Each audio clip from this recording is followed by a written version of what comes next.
मेरी YouTube family और कैसे हो आप लोग। आज हम लोग पढ़ने वाले हैं गोइंग कंसर्न ऐसे 570 के एक केस स्टडी को लेकर।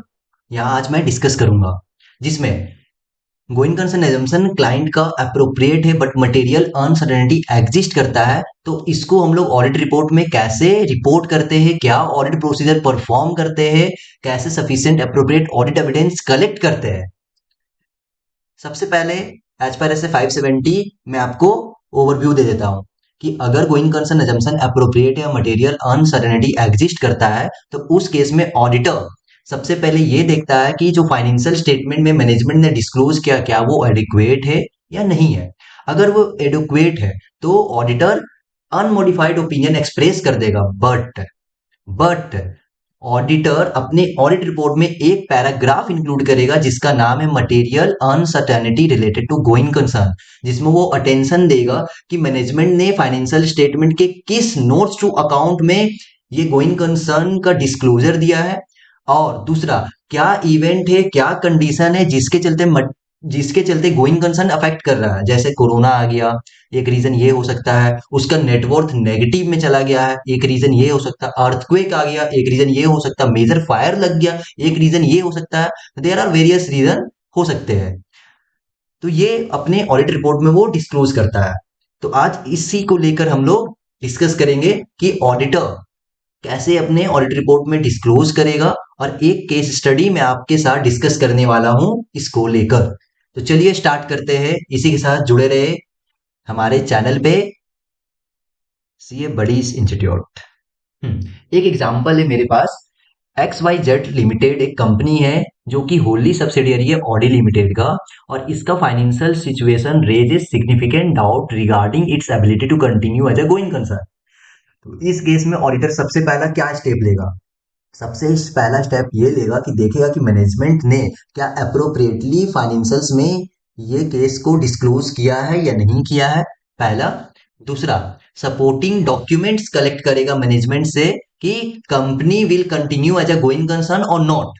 अगर क्लाइंट या मैनेजमेंट यहाँ पे हमें कंफर्म कर रहा है कि हाँ हम लोग गोइंग कंसर्न, अच्छा गोइंग कंसर्न कंटिन्यू कर रहे हैं, कंटिन्यू हो रहा है, देन ऑडिटर यहाँ पे उनसे डॉक्यूमेंट्स मांगेगा, कंफर्मेशन मांगेगा, सपोर्टिंग डॉक्यूमेंट्स मांगेगा, in short that means sufficient and appropriate audit evidence, जिसको ऑडिट के टर्म्स में हम लोग बोलते हैं। वो कलेक्ट करने के बाद ऑडिटर अनमोडिफाइड ओपिनियन दे देगा अपने ऑडिट रिपोर्ट में, और एक पैराग्राफ ये ऐड कर देगा जो ऐसे 570 बोलता है, जो भी मैं ऊपर आपके साथ डिस्कस कर रहा था material uncertainty related to going concern को लेके। इसमें वो एक पैराग्राफ में क्या डालता है कि इस फाइनेंशियल स्टेटमेंट के इस नोट्स टू अकाउंट में ये मैटर मैनेजमेंट ने डिस्क्लोज किया है, और ये इवेंट ये कंडीशन के चलते मटेरियल अनसर्टेनिटी एग्जिस्ट करता है, और क्लाइंट कंफर्म कर रहा है कि हमारा गोइंग कंसर्न कंटिन्यू होगा। ठीक है, तो इस बेसिस पे ऑडिटर अपना ऑडिट रिपोर्ट मॉडिफाई नहीं कर रहा है।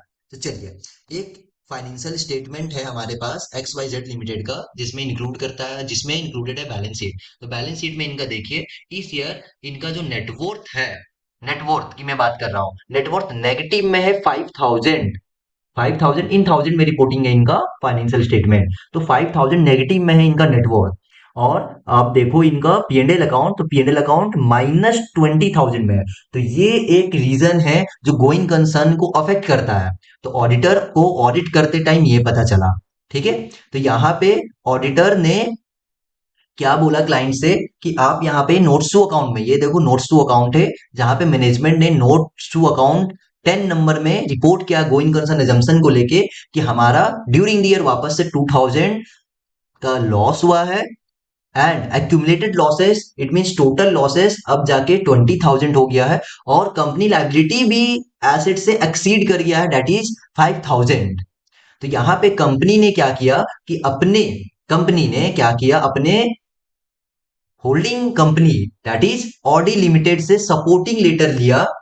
तो होल्डिंग कंपनी ने इनको सपोर्ट लेटर प्रोवाइड किया है, और जिसमें ये बोला है कि ये गोइंग कंसर्न कंटिन्यू कर रहा है। और वो रीजन क्या डाला कि ये कंपनी कैसे कंटिन्यू करेगा, तो ये कंपनी प्रोवाइड करेगा सर्विसेज होल्डिंग कंपनी को दैट इज ऑडिट लिमिटेड। को सर्विसेज प्रोवाइड करेगा। क्या क्या सर्विसेज प्रोवाइड करेगा? तो सिमुलेशन बेस्ड ट्रेनिंग अकेडमी वो प्लान भी कर रहा है ओपन करने को, तो ये एक सर्विसेज है। और भी other type of services provide करेगा जो सपोर्ट करेगा होल्डिंग कंपनी को as well as group company को। तो based on this assessment management believe करता है कि कंपनी कंटिन्यू करेगा एज अ गोइंग कंसर्न। तो अगर तुम्हारे मैनेजमेंट ये बोल रहा है तो सपोर्ट लेटर ऑडिटर यहाँ पे रिक्वेस्ट करेगा कि हमें सपोर्ट लेटर प्रोवाइड करो, कि आपके होल्डिंग कंपनी ने आपको सपोर्ट किया है ना, तो ये सपोर्ट लेटर हमें प्रोवाइड करो। तो ये है सपोर्ट लेटर। देखो होल्डिंग कंपनी ने अपने सब्सिडियरी कंपनी को एक्स वाई जेड लिमिटेड को इशू किया था, जिसमें वो लिखा है X Y Z limited dear sir. ये लेटर कंफर्म करता है कि X Y Z limited continue कर रहा है going concern. Specifically we confirm that it is our intention to continue to support the company. ठीक है, ये इनका इंटेंशन है कि सपोर्ट करेगा अपनी कंपनी को जब भी जरूरत होगा उन्हें। तो लाइबिलिटी जब भी ड्यू होगा वो 1 साल के अंदर वो पे करने के लिए एबल है। ठीक है। अब next, we confirm our understanding that you will rely on the terms of the present letter to allow you to close the account of the company as of end for the year ended 31 March 2024 on a going concern basis. तो ये support letter में audit support letter में holding company ये बोल रहा है कि आप इस बेसिस पे इनका गोइंग कंसर्न बेसिस को मानिए कि ये गोइंग कंसर्न बेसिस कंटिन्यू कर रहा है। तो यहाँ पे इन्होंने एक्नोलेज कर दिया स्टेचुटरी ऑडिटर को। ठीक है, और ये जो सपोर्ट लेटर है इसके अलावा किसी भी पर्पस के लिए यूज नहीं होगा, ये सिर्फ और सिर्फ गोइंग कंसर्न को लेके उन्होंने इशू किया है अपने सब्सिडरी कंपनी को। तो ये हम लोग का सफिशिएंट अप्रोप्रिएट ऑडिट एविडेंस हो गया जो हम मैनेजमेंट से रिक्वेस्ट की है। तो उन्होंने सफिशिएंट अप्रोप्रिएट ऑडिट एविडेंस हमें प्रोवाइड कर दिया कि ये रीजन है, हमें सपोर्ट मिला है अपने होल्डिंग कंपनी से कि हम लोग कंटिन्यू कर रहे हैं गोइंग कंसर्न। अब अब हम लोग यहाँ पे पहला क्या था कि गोइंग कंसर्न एग्जिस्ट कर रहा था, अप्रोप्रिएटली डिस्क्लोज भी क्लाइंट ने कर दिया है। दूसरा, अप्रोप्रिएटली डिस्क्लोज किया तो हमने ऑडिट प्रोसीजर परफॉर्म किया, और प्रोसीजर परफॉर्म करने के बाद हमने sufficient appropriate audit evidence collect किया, दैट इज सपोर्ट लेटर। अब इसको कैसे ऑडिट रिपोर्ट में डिस्क्लोज करते हैं? तो सबसे पहले तो कहाँ डिस्क्लोज करते हैं? तो बेसिस फॉर ओपिनियन पैराग्राफ के नीचे इसको डिस्क्लोज करेगा ऑडिटर। और क्या लिखेगा? तो material uncertainty related to going concern. ये अभी आपने ऊपर पढ़ा ऐसे 570 में ये वर्ड मेंशन किया हुआ था कि ये वर्ड दिखना होगा कि material uncertainty related to going concern exist करता है।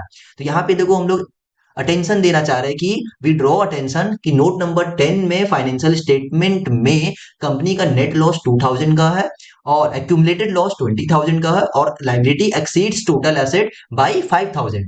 और क्या इवेंट और कंडीशन है वो नोट नंबर 10 में इंडिकेट कर रहा है? क्या इंडिकेट कर रहा है? कि इनका जो नेटवर्थ है वो नेगेटिव में है, that's why going concern affect कर रहा है इनका।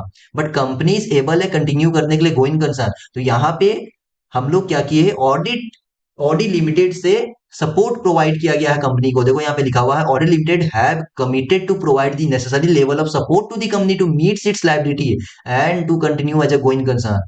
तो also the company is planning to set up a simulation based training academy and various other related services to support its holding company and other group company. तो यहाँ पे क्या है? सब्सिडियरी कंपनी प्लान कर रहा है कि सेटअप करेंगे सिमुलेशन बेस्ड ट्रेनिंग एकेडमी और ये प्रोवाइड करेंगे अदर रिलेटेड सर्विसेज किसको किसको? होल्डिंग कंपनी को एज वेल एज सारे ग्रुप कंपनी को। तो बेस्ड ऑन दिस ऑडिटर क्या बोल रहा है? Based on this our opinion on the standalone financial statement is not modified in respect of these matter. तो इसको ऐसे ऑडिटर रिपोर्ट में रिपोर्ट करता है ऑडिटर। तो आज के लिए इतना ही। जुड़े रहे हमारे साथ हमारे चैनल पे। धन्यवाद।